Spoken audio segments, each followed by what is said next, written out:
Bonjour à toutes et à tous et bienvenue pour ce nouveau numéro du Point des marchés, votre rendez-vous avec l'analyse des marchés. Aujourd'hui, je suis en compagnie de Sébastien, expert chez Agritel. Alors Sébastien, les performances à l'export de la Russie battent des records de mois en mois. Est-ce que nos prix du blé en souffrent beaucoup ?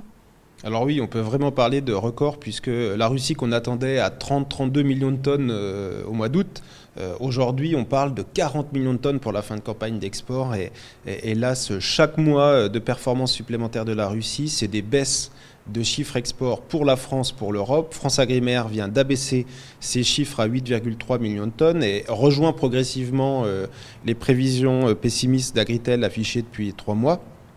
Et l'USDA a encore abaissé les perspectives pour l'Europe à 24 millions de tonnes. On pense même que ça puisse descendre à 22-23 millions de tonnes, ce qui est très bas. Et pour autant, effectivement, le prix du blé a tendance à légèrement progresser. Ce n'est pas non plus une situation exceptionnelle et les prix restent historiquement bas et difficiles pour les producteurs, mais se tiennent beaucoup mieux que prévu ces dernières semaines. Alors comment expliquer, si on vend moins, que les prix ne sont pas en baisse ? Alors, si on vend moins, normalement les stocks s'accumulent.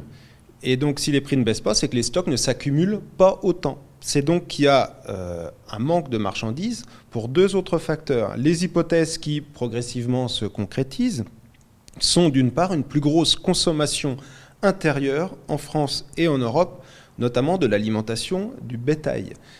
Il se trouve que FranceAgriMer vient de remonter ses chiffres d'alimentation du bétail pour la France et que l'USDA a fait la même chose à l'échelle européenne où on atteint quasiment des records d'incorporation de blé en alimentation du bétail. On a de l'orge fourragère qui devient très cher.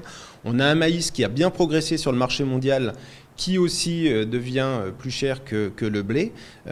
Et donc on a une très forte consommation du bétail en Europe. L'autre élément, c'est probablement une surestimation de la production. Faut se rappeler qu'en France, le chiffre de récolte a été fortement baissé ces derniers mois. On a probablement la même problématique sur l'Europe. Est-ce que la France est finalement de moins en moins dépendante de l'export ? J'ai peur, hélas, que la situation d'aujourd'hui soit plutôt un effet ponctuel. Pourquoi ponctuel ? Puisque ces bonnes ventes de la France vers l'Europe, c'est vrai qu'on va approcher les 9 millions de tonnes d'export pays tiers, c'est une performance qu'on n'a pas réalisée depuis 9 millions de tonnes d'export sur l'Europe, pardon, c'est une performance qu'on n'a pas réalisée depuis plus de 15 ans.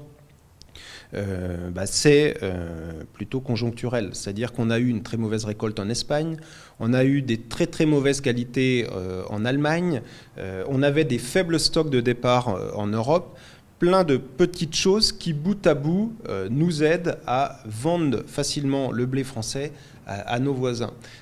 Dans les années à venir, si on retrouve des très hauts niveaux de production en France, du 38, 39, 40 millions de tonnes, on l'a déjà fait, si on retrouve des bonnes récoltes chez nos voisins européens,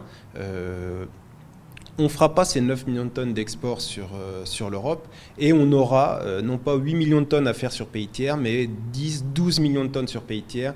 Donc l'enjeu de la compétitivité internationale reste vraiment très présent pour les années qui viennent. Et quel est l'avis d'Agritel ? La situation est favorable aujourd'hui pour les producteurs qui ont joué les retardataires et attendus, puisque les prix s'effondrent beaucoup moins que ce qui pouvait être craint.